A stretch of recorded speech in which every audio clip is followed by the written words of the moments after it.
mag-withdraw sa Cool Lady. Yan. Ito po yung apps na yun, Cool Lady. Yan. I-withdraw ko po yung dito, yung sa Yellow Coins. Kasi 200 na po siya. Dito po sa Green Money, ayan po yung Green Money ko. Yan. Isa na lang po ang kailangan ko. Kapag nakuha ko na po yung isa na pin, 580 plus 108 yung makukuha ko po.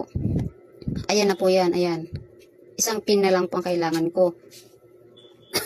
Ngayon, magwi-withdraw na po ako dito sa Yellow Coins kasi kasi 200 na ako. Paano ba makukuha ang pin? Dito nyo po yan makukuha yung pin. Ito yung pin po. Ayan. Yan yung pin.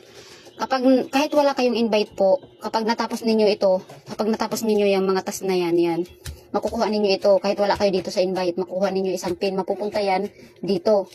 Mababawasan yung isang grills po. Yung 10 grills po yan, mababawasan kada isang pin po. Kahit wala po kayong invite, makaka-withdraw po kayo dito.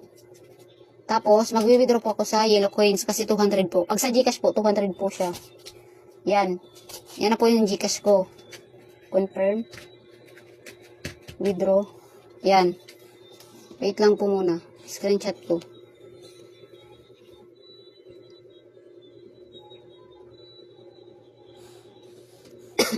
Ay. Confirm. Tapos, happy to accept. Screenshot ko po muna. Yan. Tapos, happy to accept. Yan. Ayan. Nakita ninyo po, 0 na po yung withdrawable ko po. Yung balance ko po sa Yellow Coins. Nandito na po yan. Yan. Ayan na po siya. Hintay na lang po akong pumasok po yan sa Gcash ko. Ganun lang po. Tapos, dito po, 0 na yung ko po, diba? 0 na. Kasi na-withdraw ko na po. Nandito na po. Yan. Hintay na lang po akong pumasok sa Gcash ko. Sa Cool Lady po ito. Sobrang legit po nito. Kahit wala kayong invite, makaka-withdraw po kayo dito. Halimbawa natapos na ninyo yung label po. Dito na po kayo. Pindutin ninyo yan. Yan. Pindutin ninyo ito. Yung 140. Tapos ayan. Kung gusto mo makuha to. Yan. Tapos ito. Kung gusto mo makuha yan. Kailangan mong makakuha dito, halimbawa, level 3. Ito, challenge ko. Tapos challenge. Pindutin ko tong challenge. Yan.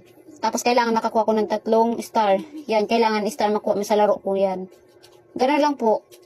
Ang bilis lang po. Isa na lang ang kailangan ko yan. Isang pinala. Makukuha ko na yung 580 plus 108. Tapos ito naman, naka-withdraw na po ako dito. Kaya 0 na po yan. Ito na po siya. Waiting na lang po kung pumasok po sa Gcash ko. Tingnan nyo po yung date. 2026, April 6. Tapos ito po yung ID ko.